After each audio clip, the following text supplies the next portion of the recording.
Hi, my peeps. Welcome to another episode of Bad Water Business.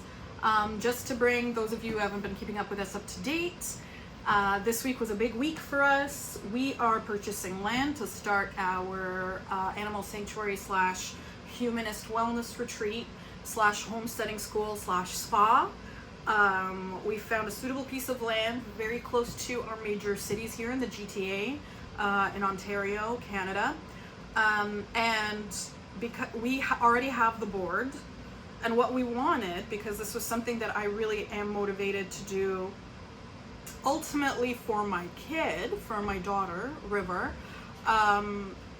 This is something that I want to do for her. I invited my very best friends. These are people that I imagine seeing every day for breakfast out of their cottages as I wave at them out of my cottage, to be the founding families, as it were, because we already have the business board and the young ladies who are helping me in my business achieve this, each get an acre of land as per part of their payment for the sweat equity that they have put in helping me build my businesses. That is in addition to salary, of course, and career advancement. But now I want some founding families, you know, a rising tide lifts all boats. I've always been kind of a group thinker. And I'm not an isolationist. I like a community, I like a tribe. And so, even though I could financially do this by myself, I definitely asked my best friends, who their kids are like my kids. I trust them around my kid, to join me financially in this as the founding families. Now, in my mind, founders are very different than investors. These are people who are middle class, working class. A bunch of them are single moms. I think right now all of them are single moms, and one working professional. And so not only do they have their own children to provide for, but they are not in any financial state to be a benefactor. So that is absolutely not what I'm looking for. A benefactor is someone with a lot of money who is passionate about your project and decides to gift you the money, right? These are people that need this project to work out and don't have the money to sort of throw around, right? So these founders, I had a meeting with them on Saturday, which is hilarious since I was actually trying to recover from a botched surgery that I'm still currently trying to recover from. Your girl doesn't stop till she's dead, literally, in many cases. So without further ado, let's go through the presentation that I presented to my founders, because even though these were my best friends and people who other much colder, much psychopathically minded business people would say are low value because they're not going to give me a bunch of cash, these people are nevertheless much more important to me than the money is. And ultimately, I need, in my plan, in my head, I need these people, no matter what, to help me get there, and build this community that is ours together, right? So without further ado, let's switch, and I will talk you through the presentation that I did for the founders, okay? So first we have our welcome slide, which I built with Ikram, our social media manager and marketer. She's freaking awesome. I can't even tell you how amazing this woman is. She's one of the board. So right now we have 3 major branches in our business that we are trying to build. We have the board, which is people within Bad Water Business, within the company, who work for the company, who are invested in the project by being responsible for it and for perpetuating its income potential, right? And then we have the founders. These are these people that we're talking to today. And then in the future, I will do another episode where I present to you the presentation that I will be doing for the benefactors slash investors who are interested in this project. So, welcome slide for the founders. Thank you for coming. putting my name on it.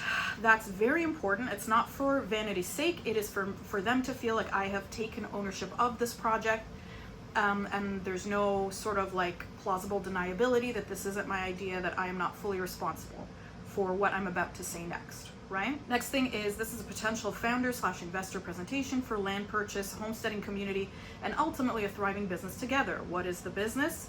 Spa resort. That's the biggest part of this business. That's the most important part of this business. This presentation introduces our spa resort, our services, and our vision to provide a premium wellness experience that combines relaxation, nature, and luxury. So this is the external view, what people would see from the outside looking in on what we are presenting as a company, right? Founder benefits: 1 acre of privately owned land to every founding family. So this piece of land is 50 acres. It's huge.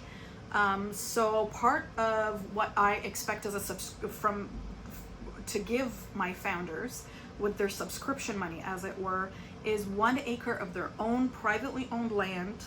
And we will elaborate more on that from the 50 acres, okay? Crop sharing community and help running our farm, our animals, our greenhouses, and our homes. Eventual profit sharing of all opportunities to do with eco resort, camping, farming, and event business. This is my squishy daughter who I'm doing all this for. And no, she didn't ask me to do it. This is something I'm aspiring to do for her. And the saying underneath is, everybody wants to be an isolationist until they have the flu or fall on a nail and can't feed the chickens. Quote by this philosopher, Danya Salwan. I don't know who she is. Anyway, why are you invited? It's not the money. Badwater Business can handle this by themselves financially. This is about community. Everyone in this room is someone we can trust around our children to nurture, help, and enjoy this adventure together, and to have the kind of tribe we are meant to have anthropologically, without fear of aggression, toxicity, safety concerns, or dishonesty. In short, it's all about our kids and the future. And personally, just to speak personally to this, I am kind of horrified that we're on this like hellscape, end stage, late capitalism, like fucking spiraling, circling the drain. And that we are unable as the middle class and the working class to sort of opt out of it. And I was just looking long term at what I would be leaving my daughter in this world, and that is what is motivating me to make all these big swings and these big moves that are eco-social, humanist, and ultimately about holistic human wellness, not just about like giving a massage and then piecing the fuck out with my paycheck. Because stress is the last killer of humans. That is the last major killer, I should say, of humans, next to war. And I just don't want to leave a husk of a planet left for the future. I don't understand people that are like, well, it's not our problem, and they like just burn through all the resources they're gonna piece out, and then what? And then what? Anyway, next. Big no-nos. Despite this being an eco-socialist, environmentally focused, humanist, holistic wellness project, we are not anti-science, medicine, or safety. We are not fleeing modernity. We are fleeing capitalism. Number 2, this project is centered around mixed-race children, queer parents, ethnic fathers, and female/mother leadership. If this is triggering to any of you, this is not the project for you. Internet. If this is triggering to you, my channel is probably not for you. I'm probably not the person for you, and it's best that you opt out right now, because I don't respond to aggression, denigration. I don't even respond to criticism. Like, you can ask the people around me. Like, I just don't give a fuck. Sorry, YouTube will probably bleep that out. So don't waste your energy. I just don't care. These are unshakable rules for me. I do not want my kid to grow up in a hostile environment. I want people who come to this resort to feel safe, to feel welcome. And I like to think of myself as a pacifist with a gun, if you will. If you disturb the peace at any cost, that's when I begin to lose any empathy for you. And that's not good in my case. Anyway, moving forward.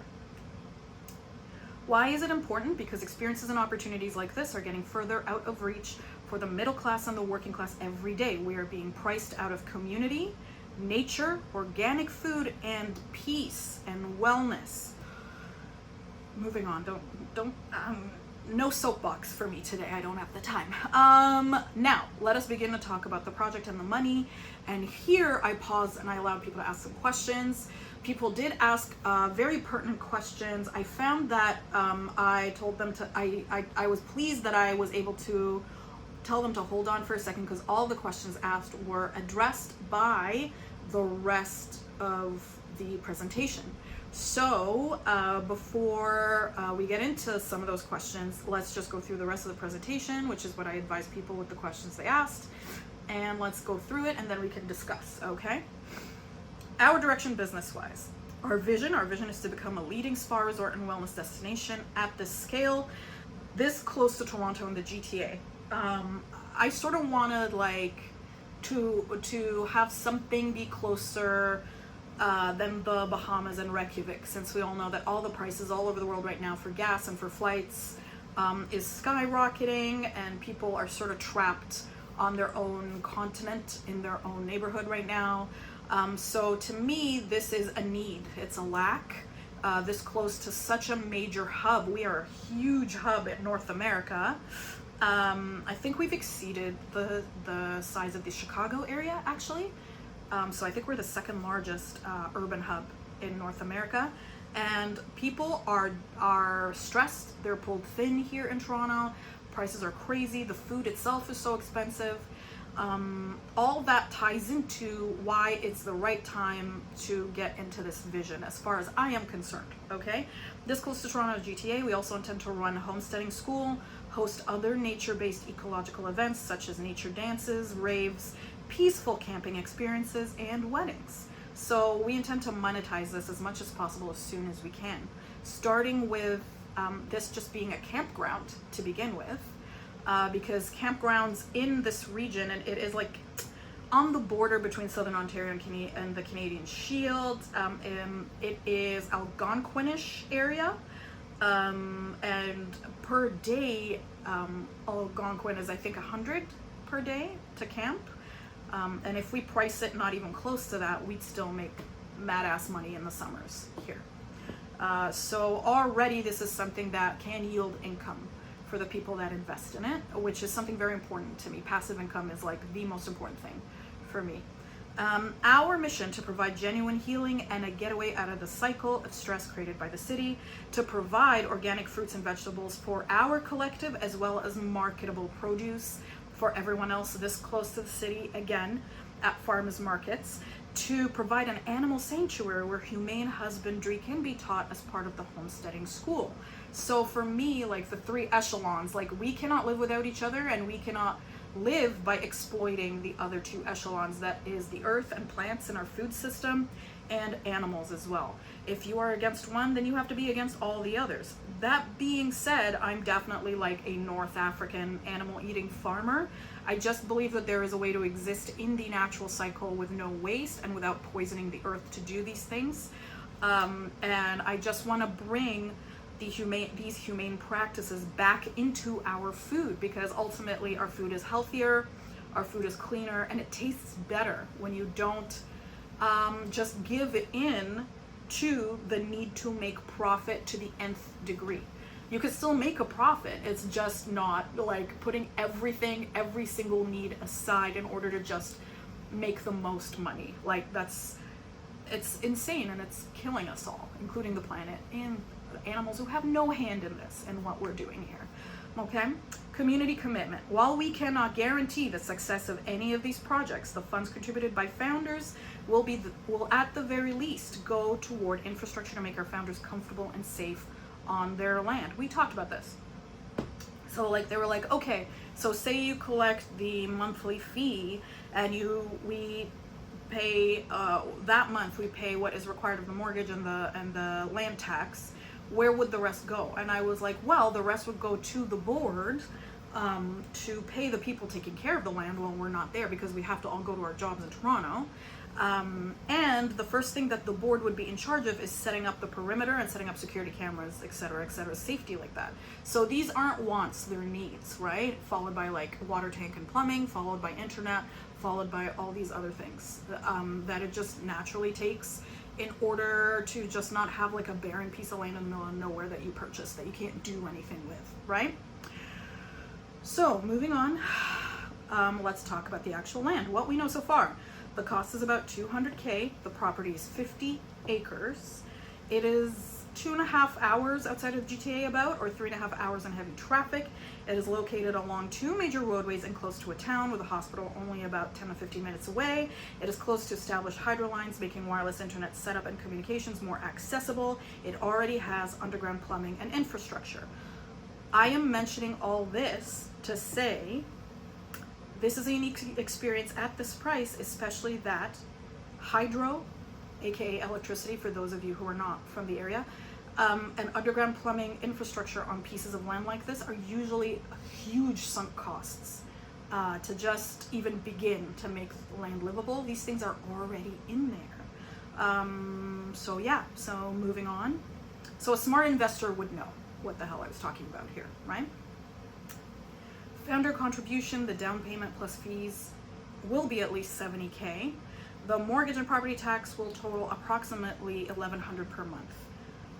However, for founders, the initial down payment contribution is $3K per person. The monthly contribution will be $250. That's it. Now, some of you are screaming, this is fucking stupid, where you are. I emphasize again that these are not investors. These are founders. A lot of them are single mothers. This is all I am willing to ask for from my friends and my family, that I basically really want to get in on this, not only for their own well-being, because I see this being good for them. I would never suggest it if I thought that it was only good for me. I want to share this with these people, and these people do not have the money to throw around. That's not the point. That's not the point of this, of the founders. The founders are not investors. They are people who, I wouldn't ask for any money from them if I didn't want them to commit somehow, to have skin in the game. So the money I am asking for is for them to have skin in the game, basically, to have put pen to paper, switch to money, put money down, so that they take this opportunity seriously. People don't take stuff you give them for free seriously, in my opinion. So, and the monthly contribution, that would be perfect worst case scenario. That's all that would be needed for us to maintain at least a very minimal way of keeping this land, paying the mortgage, paying the land tax, and collecting some maintenance, paying some salaries, right? So moving on, what your money will pay for: an acre of your own land to build your own home on. This is a big one. An acre of land right now in the same area costs between 15 to 35K. So I'm offering people the same amount of land in Toronto. These are my friends and my family. Again, at 3K. Again, I can handle this on my own. It's not about these founders helping me pay for this. This is something I want for myself and for my kid. But I also really want to involve these people who I know are struggling financially. So a lot of you are thinking this is a fucking crackpot. I think the only reason you think that, those of you who are questioning this in a capitalist way, is because a lot of you don't come along an opportunity where the humans come first in a business endeavor. But this is how I run my businesses, and it's worked. So I am not open to criticism where being kind and involving your family and like splitting up the mammoth you've hunted down and giving it to your tribe, I am not mad at that. It has not hurt me business wise. Could I be richer? Yeah, absolutely. But I think there's more. You can't eat bricks of gold. There is more to life than just raping everyone around you for the biggest amount of money. And that's just not who I am. And I don't feel the need to do it. So an acre is huge. If you want to separate and build your own homestead, no problem. You own it. You do you, boo. However, and then back to my squishy faced baby again, everybody wants to be an isolationist until they have the flu or fall on a nail and can't feed the chickens. God damn, that philosopher Danya Salwan again. You know, like she's fucking right across. Really, she's so smart. She's so smart. Yeah. So, what you get for your money as a founder: unlimited use of 50 acres on anything built there. This includes a greenhouse, any fruit and vegetables grown on the farmland, eventual development of a hotel, eventual hot springs and spa services. Ability to request and propose your own desires and dreams as long as they conform to our mission statement and receive a majority vote from the founders and the board. So how I explained it to people there is like the founders and the board. I was like, you guys are the royal family, the board is parliament. You get to enjoy a lot of the tax money, and the board gets to scream at each other and figure out how the hell to run the damn country. You know what I mean? Oh, and I got some laughs for that. So the founders and the board are the two branches out of this tree already, right? Did we mention the eventual hot springs and spa services, land management team to manage, market, repair, and protect the facilities so that you do not have to worry about your investment while you are working in Toronto? So this is what my founders would get. But Danya, will I be paying $250 forever? Absolutely not. Once we start making a profit and your payments can be covered by your investor dividends, your payments will be drawn from those investor dividends as founders, and any excess will be deposited into your account. Once the mortgage is paid off, which we will definitely try to do as fast as possible, even though we have a 25-year mortgage that is being offered to us tentatively right now, if we can pay it down in freaking 10, why the hell not? And if we have a little extra money coming in, let's freaking do it. I'm pro just paying this thing off so that everything that comes in after that is just pure profit, right? That's just smart business. So your dividends will be completely assigned to your account once the mortgage is paid off. Note, dividends from any business are what remains for shareholders after all business expenses for the month have been covered. For example, if we only make enough money to pay the people running this land, they are paid first, and then investors receive dividends. Okay? Some ownership stipulations: behavior deemed negative for the community or unlawful will be dealt with legally first, and secondarily will be put to a vote by the founders and the board to determine whether the offending parties should be separated onto their 1 acre away from the main project and have their project participation rights revoked. Now, there's another clause that I haven't put in here yet because this was one that one of the founders actually suggested and said she would be most comfortable if we had this clause in there, and she's an accountant who studied business law. So that she said we should have also, in the most egregious of crimes, have a snatchback shotgun clause. And we're talking about like you physically attack someone. We're talking about like really bad shit. Because my first idea was just that we put up a fence between us and you, and you're fucking exiled, basically. And then she was like, no, if someone's gonna attack people, Danya, then we don't want them there at all, so you need to have a shotgun clause. And I was like, you know what? You're right. What that will look like financially, you will still receive dividends from what you have participated in financially so far, but there will be no increase in dividends as you will have opted out of the collective project. Okay, next. Owner stipulations, more. Ownership of the 1 acre lots will be along the main roads. Why? Because if you choose to separate your 1 acre, you do not want to rely on the goodwill of the collective to access your own property.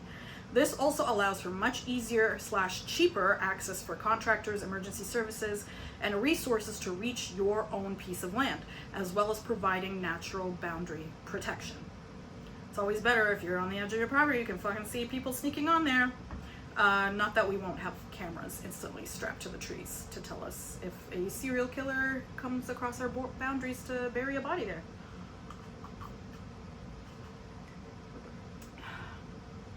Yeah. Anyway. So where are we right now in this whole process? Right now, a lawyer, a real estate agent are communicating with the city where that piece of land is to determine whether there is any fine print concerning this land that could prevent all aspects of our project from taking place.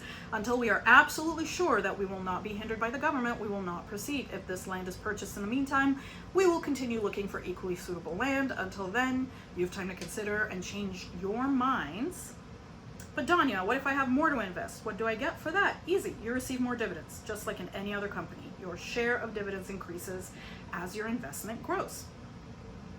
Here's a topographical map of it. Another one. Thank you for coming. That is it. Again, founders are not investors. The next one we will be showing you is, in the next episode, of course, is the presentation that will be for our investors and benefactors. That is a whole other ballgame. They don't care about the sort of morality or spirit of the project. They just want to see it thrive and know that they put their money somewhere that's being managed in a very financially intelligent way. So that presentation, every presentation you make, if you are trying to get people on board, should make it so stupidly clear why it is a win for those people, right?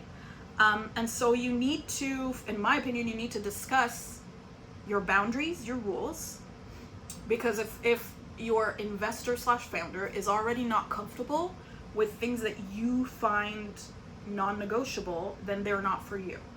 And then after that, you have to really emphasize, keep it really simple and really simple language, how these people are guaranteed to win something, even if you fail.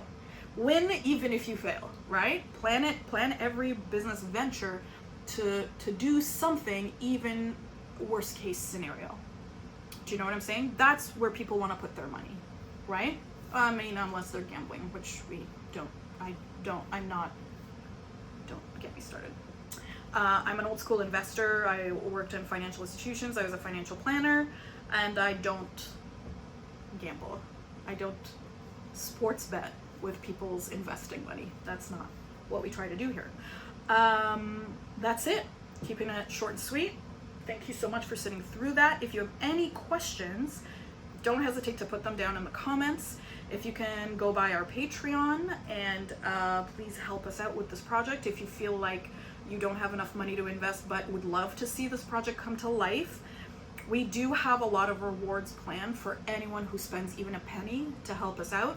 We will be doing a demonstration of that soon for you guys and telling you what anyone who wants to participate in helping us can receive from us.